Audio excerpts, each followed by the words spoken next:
Kang Nari stood at the podium of the Galactic Senate and waited for the chamber to grow quiet. It did not. 200 species filled the vast hall, talking, laughing, trading gossip across the aisles. A group of Orvanhi delegates played a card game in the third row. A Keshari commander cleaned his teeth with a small blade. Nobody looked at her. She had prepared her speech for 11 days. It was about the refugee corridor, millions of displaced families from the Vesh border war, living in broken ships and dying stations. Humanity had lost 4,000 soldiers in that war. They had pushed the Vesh back when no one else would. And now, the survivors of that war were starving, and Nari was asking the galaxy to help. She began to speak. Her voice was steady, clear, and practiced. She laid out the numbers. She showed images. She kept her tone calm and professional. Halfway through her third sentence, the Orvanhi Chancellor, Orvan Telik, raised his hand and spoke over her. He reminded the chamber that the next item on the agenda was the Orvanhi trade expansion proposal, and suggested they move forward. The chamber murmured in agreement. Nari's microphone was cut. She stood there for a moment. The lights on the podium dimmed, which meant her time was over. She had been given 4 minutes. She had used less than 1. She closed her datapad slowly, looked out at the chamber full of beings who had not even pretended to listen, and walked out. She did not say goodbye. This was not the first time. 300 years ago, humanity had joined the Galactic Senate with hope and open hands. They were a young species, eager and willing. They worked hard. They learned fast. Within a century, human engineers had helped build or repair more than half the galaxy's jump gates. Human doctors had developed treatments for diseases that had killed millions across dozens of worlds. Human soldiers had fought in 14 border wars, always placed on the most dangerous fronts, always the first to be sent and the last to be thanked. And yet, humanity was never given a seat at the real table. The Ascendancy Accords, which granted species full voting rights and economic protections, had been denied to humans 6 times. Each time, the Orvanhi cited insufficient cultural development. Human medical breakthroughs were adopted across the galaxy, but published under Orvanhi supervision. Their names removed from the research. Human trade goods were taxed at 3 times the standard rate, while alien products flooded Earth's markets without restriction. And slowly, over decades, humanity's seat in the Senate chamber had been moved further and further back, until Nari stood at a podium that faced a wall of backs. They talked about it among themselves, quietly, in their homes and on their ships. But they kept working. They kept helping. They kept believing that if they just did enough, gave enough, sacrificed enough, the galaxy would finally see them. The galaxy never did. Nari returned to Earth on a transport ship. She did not file a report. She did not send a message to the Senate. She simply went home. 3 days later, she sat in a small room in Busan, across from 2 people she trusted with her life. One was Yoon Tae-ho, the Speaker of the United Earth Concord, a tall man with gray hair and tired eyes, who had spent 30 years trying to make the galaxy listen. The other was Park So-mi, Fleet Admiral of Earth's Defense Forces, a woman who had never lost a battle and never started one. The room was plain. No cameras, no flags, no symbols of power, just 3 people and a pot of tea. Nari placed her datapad on the table and said only one thing: "They will never see us." Tae-ho did not argue. He did not offer comfort or suggest another strategy. He had tried everything: letters, proposals, cultural exchanges, economic partnerships, military alliances. He had sent humans to die for species that could not remember their names. He looked at Nari, then at So-mi, and nodded slowly. "I know," he said. "I have been preparing." He told them about the referendum.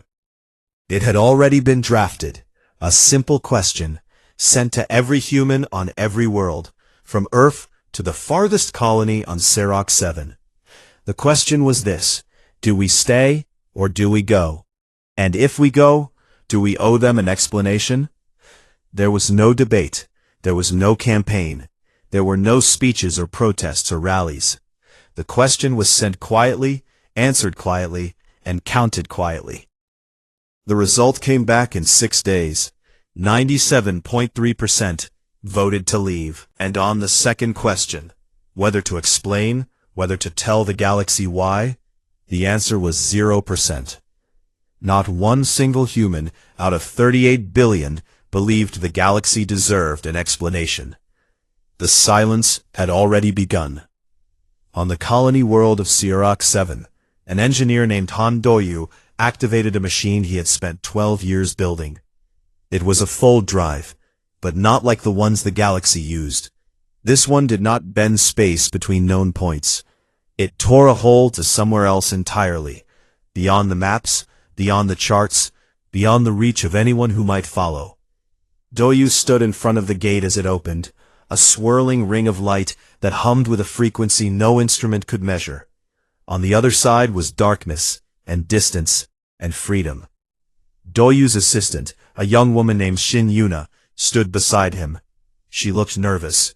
"What if there is nothing out there?" she asked. Doyu watched the light of the gate reflect in her eyes. He thought about his grandmother, who had worked on an Orvanhi space station for 40 years and had never once been promoted. He thought about his father, who had designed the communication relays the galaxy depended on and had never been thanked. He thought about every human who had ever reached out a hand to the galaxy and had it ignored. "Then we will build something," he said quietly, "the way we always have." He stepped through the gate. Yuna followed. Behind them, the machine hummed on, waiting for the others who would come. Across 40 worlds, humanity began to pack. Dura Nem noticed the silence on a Tuesday. She was a Pelthari trade speaker, a short creature with soft gray fur and wide dark eyes, and she had worked on Helix 9 trading station for 20 years. Every morning, she walked through the lower decks to the repair docks, where human mechanics kept the station running. They were the best in the sector. They could fix anything: engines, life support, navigation arrays, and they did it fast, cheap, and with a smile. Dura liked them. She brought them fruit from the Pelthari markets sometimes, and they taught her human card games in return. But that Tuesday, the docks were dark. The doors were locked. The tools were gone. The workbenches had been cleaned so thoroughly that they looked brand new. There was no note, no forwarding address, no explanation. Just silence, and the faint smell of cleaning fluid. Dura stood in the empty hallway for a long time. Then she went to the station's communications office and asked if there had been any departures logged. The officer checked the records and shook his head. "No departures," he said. "But the human residential block is empty. Has been for 3 days. 3 days, and nobody had noticed." Across the galaxy, the same thing was happening everywhere. Human diplomats left their posts overnight. Their offices were spotless, their files erased, their nameplates removed from the doors. Human engineers withdrew from every joint project: space stations, jump gate networks, communication relays, power grids, without filing a single resignation. One day they were there, and the next day they were not. Human military units, stationed on 100 borders and peacekeeping zones, recalled their ships in perfect coordination. No warp trails, no signals, no trace. It was as if 38 billion people had decided, all at once, to become ghosts. In the orbital command station above Earth, Admiral Park Somi stood at the center of a vast operations room. 12,000 ships were reporting in from across human space. Colony transports, cargo haulers, science vessels, military escorts, the largest fleet ever assembled, and it had been assembled in absolute silence. No broadcast, no announcement, no farewell tour. Somi watched the numbers on her display. Every colony was reporting fold ready. Every ship was loaded. Every human being who wanted to leave, and that was nearly all of them, was aboard. She opened a channel to the fleet. She did not give a speech. She did not quote poetry, or invoke history, or appeal to emotion. She simply said, "All ships confirm fold ready. We leave together or not at all." 12,000 confirmations came back, one after another, like a heartbeat. On the Senate station, a historian named Bei Jinho walked through the Human Cultural Center for the last time. The halls were empty now. The exhibits had been carefully packed or deleted. The libraries were bare. 300 years of human presence in the galaxy, reduced to clean shelves and blank walls. Jinho carried a small data crystal in his pocket. He had spent 2 years making it. It contained everything, every contribution humanity had made, every invention, every treaty, every sacrifice, every slight, every insult, every time a human hand had been offered and refused. It was not an accusation. It was not a weapon.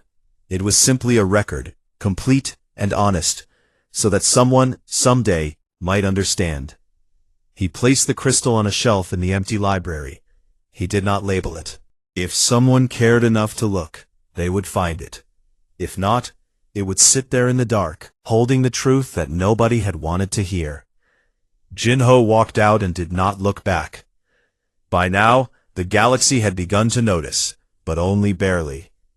Fesik Gol, a Keshari military commander who had spent his career mocking human warships as ugly boxes, received a report that the entire human border fleet had vanished.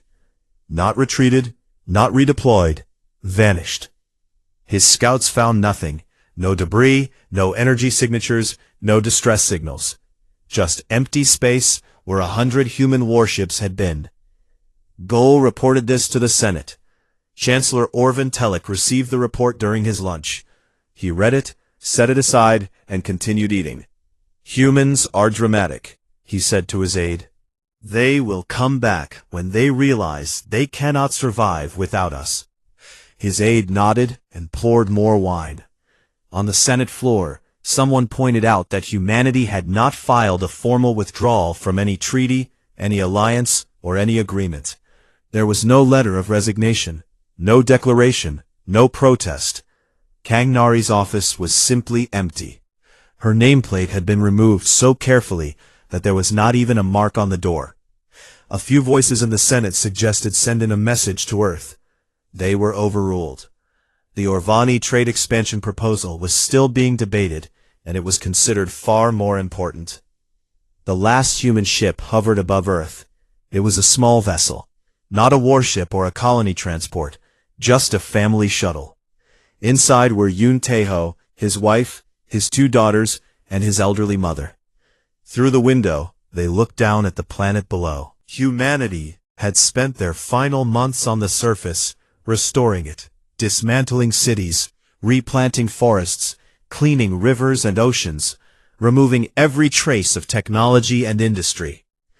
The planet looked the way it had looked 10,000 years ago, green and blue and wild, with clouds drifting across continents that held no roads, no buildings, no lights. It was a gift, left behind for no one in particular. Or perhaps it was a statement. We were here. We made it better. We left it better than we found it. Taeho's mother pressed her hand against the window. She had been born on Earth 87 years ago. She had never left the planet before today. She did not cry. She simply looked, the way you look at something you love, knowing you will never see it again. Taeho placed his hand on her shoulder. He wanted to say something about hope, or courage, or the future, but the words did not come. There was nothing left to say. Everything that needed saying had been said, for 300 years, to a galaxy that had covered its ears. He gave the order. The full drive engaged. The ship slipped through a tear in space and was gone. Behind it, the Sol system went dark. The monitoring stations powered down. The satellites fell silent. The beacons stopped transmitting. For the first time in 300 years, there was no human signal anywhere in the galaxy. The silence was complete, and for a little while longer, nobody noticed. The first jump gate failed on a quiet morning, 6 months after humanity disappeared. It connected two of the busiest trade corridors in the galaxy, the Orvanhi core worlds to the Pelthari agricultural belt. One moment it was working, the next moment it was not. The energy field collapsed, the stabilizers went dark, and 3 cargo ships that were mid-transit were scattered across 100,000 kilometers of empty space. 2 of them survived. 1 did not. The Orvanhi sent their best engineers to fix it. They arrived, opened the maintenance panels, and stared at the systems inside. The technology was human-designed. The code was human-written. The manuals were in a human language that the Orvanhi had never bothered to learn, because humans had always been there to do the work themselves. The engineers spent 4 days trying to restart the gate. They failed. They called for help. No help came. Within 2 weeks, 12 more gates failed. Then 30.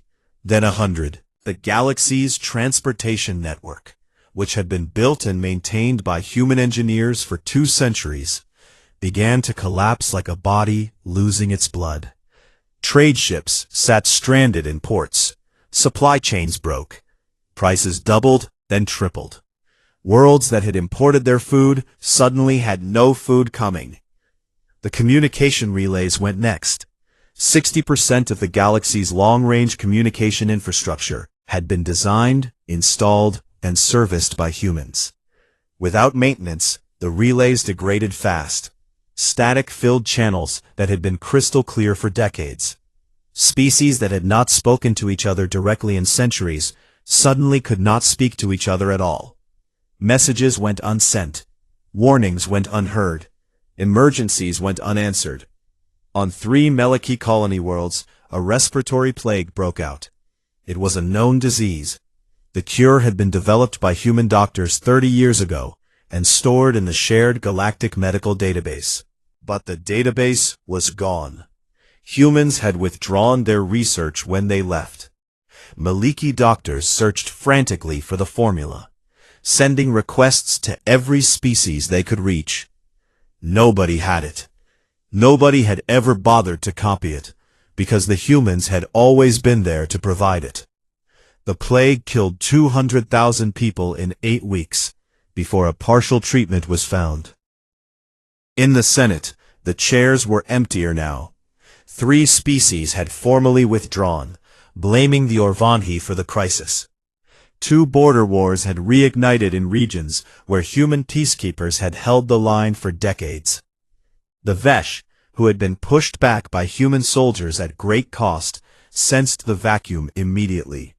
They began expanding again, taking territory that no one was left to defend. Fesig Gol, the Kesari commander who had once laughed at human warships, mobilized his fleet to meet the Vesh advance. His ships were powerful. Heavy armor, massive guns, the pride of the Keshari military. But when his targeting officers tried to lock weapons on the Vesh formations, the system stuttered and failed. The targeting software was human-made. It had been integrated so deeply into Keshari military systems that removing it would require rebuilding the ships from scratch. Without it, his gunners were aiming blind. Gol stood on the bridge of his flagship and watched the Vesh fleet approach on his display. His hands were shaking.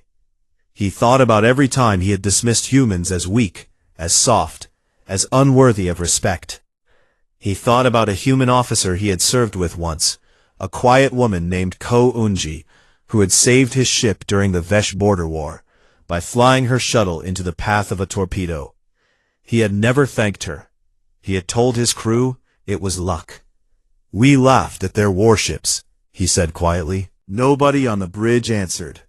A young Maliki scholar named Liha On had been asking questions that nobody wanted to hear. She had started her research as a simple academic project, a study of humanity's role in galactic infrastructure. What she found made her sick. Every major system in the galaxy had human fingerprints on it. Jump gates, communication relays, medical databases, agricultural technology, energy grids, water purification systems, translation software, emergency protocols. Humans had built or improved all of it. They had done it quietly, without recognition, and without complaint. And the galaxy had taken it all and given them nothing. Owen compiled her findings into a report and presented it to the Senate. She showed the numbers. She showed the records. She showed that humanity had contributed more to the galaxy's functioning than any other 3 species combined. The chamber was quiet for the first time in months. Then Chancellor Orvin Telek told her to sit down. The report was exaggerated, he said. Humans were a minor species. Their contributions had been supervised by the Orvani. There was no reason for alarm. The lights in the Senate chamber flickered as he spoke. The human-designed power grid was failing. Nobody laughed. On the far edge of explored space, Dura Nem traveled alone to a dead human colony world called Miriam 3. She did not know why she went. She simply needed to see it. The colony had been home to 40,000 humans. Now it was empty. The buildings had been taken apart. The roads had been removed. The land had been replanted with native trees and grasses. It looked like no one had ever lived there at all. Dura walked through the fields for hours. The wind was warm. The sky was clear. She found nothing, no monuments, no messages, no signs. Humanity had erased itself so completely that it was as if they had never existed. Then, near the edge of what had once been a town, she found a small flat rock. Under it, protected from the rain, was a piece of paper. On the paper, a child had drawn a picture in colored ink. It showed 2 figures holding hands, one human, one Pelthari. Above them were stars. Below them, in 2 languages, a child had written a single word: friends. Dura sat down in the grass. She held the drawing in her small gray hands and looked at it for a very long time. The wind moved the grass around her. The sky was enormous and empty. She cried. She cried until she had nothing left, and then she sat there in the silence, holding a dead child's drawing of a friendship that the galaxy had thrown away. Somewhere, buried in an abandoned library, on a station that was running out of power, a small crystal sat on a dusty shelf, holding the truth. Nobody was looking, but someone would. 2 years after humanity vanished, the Galactic Senate looked like a dying animal. Half the seats were empty. The walls, once polished white stone, were stained with water leaks from pipes that nobody knew how to fix. The great dome above the chamber had cracked in 3 places, and cold air whistled through the gaps. Emergency lighting had replaced the main power grid, casting everything in a dull orange glow that made the senators look like ghosts. Orvin Telek sat alone in the chamber, long after the others had left. He came here every night now. He did not know why. Perhaps it was guilt, though he would not have used that word. He sat in his chair and stared at the seat across the aisle, the one that had belonged to Kang Nari. Someone had moved it. For 300 years, humanity's seat had been pushed further and further back, until it sat against the rear wall like an afterthought. But sometime in the last few months, someone had carried it forward and placed it in the front row, in the center, where it should have always been. No one admitted doing it. No one removed it. Telek stared at the empty seat and tried to remember Nari's face. He could not. He had never really looked at her. The Senate had voted, reluctantly and too late, to send a search fleet to find humanity. It was the largest exploration mission in galactic history. 300 ships from 12 species, carrying scientists, diplomats, translators, and supplies. They went to Earth first. What they found there broke something in them. Earth was beautiful. It was the most beautiful planet any of them had ever seen. Green forests stretched across continents. Rivers ran clean and clear to oceans that shone like glass. Animals moved through meadows that had not existed 2 years ago. The air was sweet. The silence was total. There was no technology, no buildings, no roads, no satellites, no signals.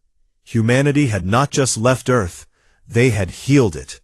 They had taken apart their entire civilization, piece by piece, and returned the planet to what it had been before they touched it. It was a gift left on a doorstep, and there was no note attached. The search fleet spent weeks scanning the Sol system. They found nothing. No data cores, no hidden messages, no technology left behind. The only thing of interest was a series of full-drive energy signatures leading away from Earth, past the outer planets, past the edge of mapped space, and into the void between galaxies. The trail ended abruptly at the boundary of known space. Whatever the humans had built, it had taken them somewhere no one else could follow. Fesic Gall volunteered to lead a military expedition to the boundary. He took a small, fast fleet and flew for 3 weeks into the emptiest space he had ever seen. Stars thinned and then disappeared. His crew grew uneasy. There was nothing out here. No stations, no beacons, no signals. Just the cold and the black and the terrible, crushing silence. Then they found it. A single human beacon, floating in the void. It was small, no larger than a person, and it was broadcasting a message on every known frequency, in every known language. The message was 5 words long. We wish you well. That was all. No coordinates, no map, no invitation to follow, no accusation, no anger, no bitterness. Just 5 words, repeated endlessly into the dark. We wish you well. We wish you well. We wish you well. Goal stood on his bridge and listened to the message for 3 hours. His crew watched him and said nothing. When he finally spoke, his voice was rough. Turn us around, he said. There is nothing more to find. Back in the galaxy, Lee Ha-on had found what Bei Jinho left behind. She had been searching the abandoned Senate station for months, crawling through empty corridors and dark rooms, looking for anything the humans might have left. She found the crystal on a shelf in the old Human Cultural Center, covered in dust, unlabeled, forgotten. When she activated it, a hologram appeared. It was a middle-aged human man with kind eyes and a calm voice. Bei Jinho. He did not accuse, he did not shout. He spoke the way a teacher speaks to a student, patiently, carefully, with hope that the lesson would be understood. He said, "We kept records, so someone would know what we built and what it cost us, and why we left without saying one word." The crystal contained everything, every invention, every treaty, every battle fought on someone else's behalf, every medical breakthrough given freely, every insult received, every door closed, every hand refused. 300 years of silent service, documented with precision and without self-pity. On published it as a book. She called it The Quiet Ones, What Humanity Gave and What We Took. Within a month, it was the most read document in galactic history. For the first time, billions of beings across hundreds of worlds learned what humans had actually done. Not the version the Orvani had told, where humans were minor helpers supervised by their betters, but the real version, where humans had quietly held the galaxy together while being laughed at for it. The reaction was volcanic. Protests erupted on Orvani worlds. Citizens marched on government buildings, carrying signs that read, "We did this," and "Bring them back." On Kashari military stations, officers held silent vigils, standing at attention for hours, with their weapons lowered. On Pelthari trade worlds, merchants closed their shops and broadcast human music through the streets, songs they had downloaded years ago and never deleted. Telek was forced to resign. In his final address to the Senate, he stood at the podium, the same podium where Nari had been silenced, and spoke to a chamber that was, for once, completely quiet. His voice cracked. "We did not drive them away with cruelty," he said. "We drove them away with indifference. We did not hate them. We simply did not see them. And that is worse. That is so much worse." He stepped down. Nobody clapped. Nobody spoke. The chamber sat in silence, and for the first time, the silence meant something. Dora Nem did not attend the resignation. She was on a dead station, at the edge of Pelthari space, sitting in front of a deep space transmitter she had borrowed without permission. She pointed it toward the void where humanity had gone, and opened a channel. She apologized. She thanked them. She told them about the drawing she had found, the one with the human and the Pelthari holding hands. She told them she still had it. She told them she kept it by her bed. She told them she was sorry. Not in the way politicians are sorry, but in the way a friend is sorry when they realize they failed you and cannot take it back. When she finished, she sat by the transmitter and waited. Minutes passed, then hours. The static hissed softly. The stars were cold and far away. There was no reply.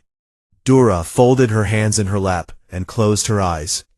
She had not expected one, but she had needed to try. 10 years passed, and the galaxy learned to live with the wound.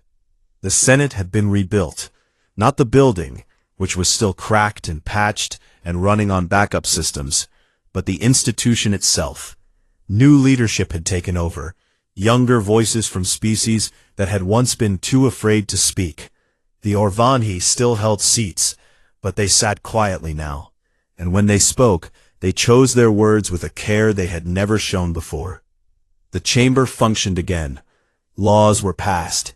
Trade agreements were signed. Wars were ended. The galaxy moved forward, slowly, painfully, the way a person moves forward after losing someone they did not know they loved. But one seat in the chamber remained empty. It sat in the front row, center position, where Kang Nari's chair had been placed 2 years after the departure. A small plaque had been fixed to its back. It read, "Reserved. No species name. No date." Just the one word, in every language the galaxy knew. A new holiday had spread across dozens of worlds. They called it the Day of Silence. Once a year, on the anniversary of the day the Sol system went dark, billions of beings stopped speaking. For one full day, they communicated only through writing, gestures, and touch. Markets fell quiet, Senate chambers closed, ships drifted without radio chatter. It was not a celebration. It was not mourning exactly. It was remembrance, a way of saying, we understand now what silence means, because we are the ones who caused it. Alien engineers had spent 10 years trying to reverse engineer human technology. They had succeeded partially. Jump gates worked again, most of them, though they were slower and less reliable than before. Communication relays had been rebuilt from scratch, using principles copied from human designs, but the new versions carried only 70% of the old capacity. Medical research had recovered some of what was lost, but there were still diseases that human doctors had cured and nobody else could. The galaxy functioned. It did not thrive. Li Ha-on was no longer a young scholar. She was 43 now, with gray at her temples, and a quiet authority that made people listen when she spoke. She ran the Humanity Remembrance Institute, a massive archive on the Senate station, dedicated to preserving every trace of human culture, science, art, and history that could be found. Her staff numbered in the hundreds. They combed through abandoned colonies, derelict stations, and forgotten databases, collecting fragments of a civilization that had erased itself so thoroughly that every recovered piece felt like a miracle. Owen kept Bei Jinho's data crystal in a glass case in her office. She looked at it every morning. It reminded her of why she did this work. Not out of guilt, though guilt was part of it. Humanity deserved to be remembered accurately, not as the minor species the Orvanhi had described, but as the builders, healers, soldiers, and dreamers they had actually been. The galaxy had changed in other ways too. Old enemies had begun to cooperate, bound together by shared shame. The Keshari and the Pelthari, who had mistrusted each other for centuries, signed their first peace accord in a ceremony that began with a minute of silence. The Kezhari general who signed the document said, in front of the cameras, "There was a species that showed us peace was possible. We did not listen. We are listening now." It was the closest anyone had come to an apology that mattered. Then, on an ordinary afternoon in the 10th year, a signal arrived. Deep space sensors on the galactic boundary detected a transmission from beyond known space. It lasted exactly 0.3 of a second. It contained no words, no data, no coordinates, no message. It was a sound. Scientists across a dozen worlds analyzed it, cross-referenced it, verified it, and announced their findings with shaking voices. It was the sound of a human child laughing. That was all. A brief, bright, joyful sound. A child laughing the way children laugh when they are happy and safe and free. Then silence. The sensors waited. Hours passed. Days. Weeks. No second signal came. The galaxy did not know what to make of it. Some said it was a message. Humanity telling them they were alive, they were well, they were happy. Others said it was an accident. A stray signal that had leaked through whatever barrier the humans had built. A few said it was a kindness, the smallest possible kindness, given to a galaxy that did not deserve it. Li Ha-on listened to the recording alone in her office. Each time, she closed her eyes and let the sound wash over her. That tiny, perfect laugh, carrying more meaning than every speech the Senate had ever given. She did not cry. She smiled. Fesig Gol, old and retired now, heard the signal on the news. He had spent his final years building something on the galactic boundary, a monument at the exact point where the human beacon had been found. It was enormous, visible from space, shaped like an open hand reaching toward the void. On its surface, engraved in every language the galaxy had ever spoken, were the words, "We were wrong. You were kind. The door is open." Gol had not lived to see it finished. He died quietly in his bed, 3 months before the last panel was placed. But others completed it for him, because it mattered, because it was the least they could do. Dura Nem was old now too. Her fur had gone white, and her steps were slow. But every year, on the anniversary, she went to her transmitter and broadcast toward the void. She had long stopped asking humanity to come back. She simply spoke to them the way you speak to someone you love, who lives far away. She told them about the galaxy. She told them about the changes. She told them about the day of silence and the monument and the children who were taught about humans in school. And at the end, every year, she said the same thing. "We remember you. We are trying to be better. Thank you." She never received a reply. She never expected one. But she kept speaking, because silence was humanity's choice, and words were hers. Far beyond the edge of the galaxy, on a world that had no name in any alien language, Bei Jinho sat at a desk by a window. He was old. His hair was white. His hands were slow, but his mind was sharp, and he was writing. Outside his window, a city of glass and green stretched toward mountains that glowed amber in the light of a foreign sun. Children ran through parks. Ships rose gently into a sky full of unfamiliar stars. 38 billion humans had become 42 billion, and they had built something beautiful. Not to prove a point, not to make the galaxy jealous, but because building was what they did. It was what they had always done. Jinho was finishing the last volume of his history. He had been writing it for 10 years. It covered everything: Earth, the Senate, the 300 years, the departure, the journey, the new world. He wrote the final lines slowly, carefully, the way you write something you want to last. They asked us why we left without saying one word. But we had spoken for 300 years. No one listened, so we let the silence speak. He set down his pen. He looked out the window. A grandchild called his name from the garden. He smiled and went outside. In the old galaxy, in the quiet of the Senate chamber at night, Li Ha-on stood alone. The emergency lights had finally been replaced with proper ones, and the room glowed softly. She walked to the front row and placed her hand on the empty chair. The plaque was cool under her fingers. She whispered, "I hope, wherever you are happy." Somewhere, impossibly far away, on a porch overlooking an ocean that shone with colors no human had names for yet, Kang Nari sat in a chair and watched the sun go down. She was old. Her hair was gray. Her hands were folded in her lap. The sky turned gold, then violet, then a deep and gentle blue that reminded her of nothing she had ever seen before. She was at peace. She had been at peace for a long time. She smiled. She said nothing, and the silence at last was hers.